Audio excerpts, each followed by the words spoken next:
Salut tout le monde et bienvenue. On s'est déjà demandé ce qui se passe vraiment en coulisses quand on se connecte au réseau du collège ou du bureau. Eh bien aujourd'hui, on va démystifier toute cette magie. Allez, c'est parti. Tout part de cette question qui est finalement assez simple. Comment on fait pour que des machines qui sont à la base complètement isolées deviennent un écosystème connecté où l'information peut circuler librement? C'est justement ce qu'on va construire ensemble étape par étape. Alors, le tout premier défi, le plus basique, il est purement physique. Comment est-ce qu'on relie concrètement les ordinateurs entre eux pour qu'ils puissent ne serait-ce que commencer à se parler? Imaginons un truc tout simple. On a juste 4 ordinateurs. Ça a l'air facile, non? Et pourtant, la façon dont on va choisir de les brancher va avoir des conséquences énormes sur la performance et la fiabilité de tout notre futur réseau. Plusieurs idées ont été testées. D'abord, la topologie en anneaux, où les ordinateurs se passent le message les uns après les autres. Le problème, c'est que c'est super fragile. Si un seul ordinateur tombe en panne, eh bien c'est toute la chaîne de communication qui s'arrête net. À l'opposé, on a la topologie maillée. Tout le monde est branché à tout le monde. C'est robuste, oui, mais ça devient un vrai cauchemar de câblage dès qu'on n'a plus que 2 ou 3 machines. Et voici la solution qui a finalement gagné, la topologie en étoile. C'est simple, chaque ordinateur est relié à un point central. L'avantage est juste énorme. Si un poste a un problème, les autres continuent de fonctionner comme si de rien n'était. C'est simple, efficace et surtout c'est solide. Ok, super, nos ordinateurs sont connectés. Mais maintenant, il y a un nouveau problème. Il faut gérer le trafic. Parce que sans aucune organisation, cette connexion, ça va vite devenir l'anarchie. Voyons comment on peut mettre un peu d'ordre là-dedans. Sans un chef d'orchestre, notre réseau en étoile, ça ressemble un peu à une pièce où tout le monde se met à crier en même temps. Quand l'ordinateur A veut parler à l'ordinateur B, tout le monde entend la conversation. C'est un brouhaha constant, c'est complètement inefficace et bien sûr ça ralentit tout le monde. La solution, c'est ce petit boîtier magique, le switch ou commutateur en français. C'est un peu le postier intelligent du réseau. Il va apprendre quel ordinateur est branché sur quel port et il va s'assurer que le message de A arrive seulement chez B sans déranger personne d'autre. D'un coup, le réseau devient silencieux et super performant. Voilà le point crucial à bien retenir, le switch, c'est vraiment le pilier d'un réseau local moderne. Il ne fait pas que connecter, il dirige le trafic de façon intelligente. Et ça fait toute la différence entre un vacarme général et des conversations privées et efficaces. Bon, nos ordinateurs communiquent bien entre eux de façon efficace. Mais maintenant, un nouveau besoin commence à se faire sentir, celui de centraliser les informations et aussi de gérer qui a le droit de faire quoi.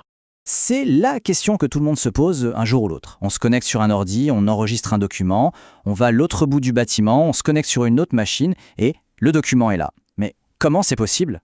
Prenons l'exemple de Pierre. Il sauvegarde son travail dans son espace personnel. Il change de salle, il se reconnecte et hop, comme par magie, son fichier l'a suivi.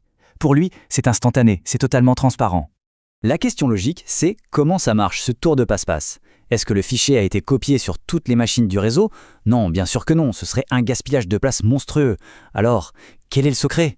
La réponse, la voilà, le serveur. C'est un ordinateur surpuissant qui est spécialement conçu pour être allumé 24 heures sur 24, 7 jours sur 7. C'est un peu le coffre-fort central qui stocke les fichiers de tout le monde. Nos ordinateurs qu'on appelle les clients ne font que lui demander la permission d'accéder à ces fichiers.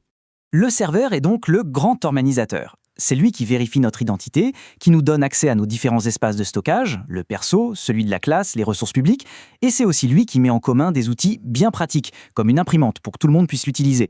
Notre réseau local est complet, il est bien organisé, mais pour l'instant, il vit un peu en circuit fermé.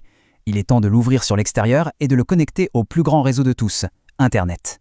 C'est le dernier grand défi. Comment on fait pour que les dizaines ou même les centaines d'ordinateurs de notre réseau puissent tous aller sur le web en passant par une seule et même connexion? Pour ça, il nous faut 2 gardiens. Le modem routeur, c'est la porte de sortie, c'est lui qui prend toutes les demandes de notre réseau et qui les envoie sur Internet. Et la passerelle, c'est un peu le garde du corps. Elle va filtrer le trafic, bloquer les sites dangereux et protéger notre petit réseau local des menaces qui viennent de l'extérieur. L'un s'occupe donc de la connexion et l'autre de la sécurité. C'est ce duo qui va former un pont à la fois fiable et protégé entre notre petit monde, le réseau local, et l'immensité d'Internet. Et voilà, on a assemblé toutes les pièces du puzzle. Maintenant, regardons un peu la vue d'ensemble, notre réseau qui est enfin complètement fonctionnel. Voici donc le système au complet.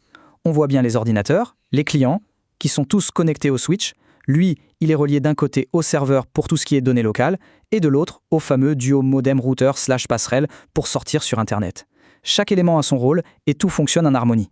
En résumé, le voyage d'une simple recherche web est assez fascinant. Ça part de l'ordinateur client, ça passe par le switch, ça sort par la passerelle et le routeur, ça voyage à travers le monde sur Internet, et ça revient par le même chemin, le tout en une fraction de seconde. Finalement, tout ça se résume à cette définition qui est simple mais très puissante. Un réseau, ça sert à partager des informations, comme les fichiers sur le serveur, et à accéder à des services, comme l'imprimante ou Internet. Et chaque composant qu'on a vu, eh bien, il contribue à rendre tout ça possible. Et on va se quitter sur cette réflexion, on vient de construire le réseau d'un collège, mais si on prend un peu de recul, Internet, ce n'est finalement qu'une version absolument gigantesque de ce qu'on vient de voir, un immense réseau de réseaux. La logique fondamentale reste exactement la même. C'est assez fascinant, non ?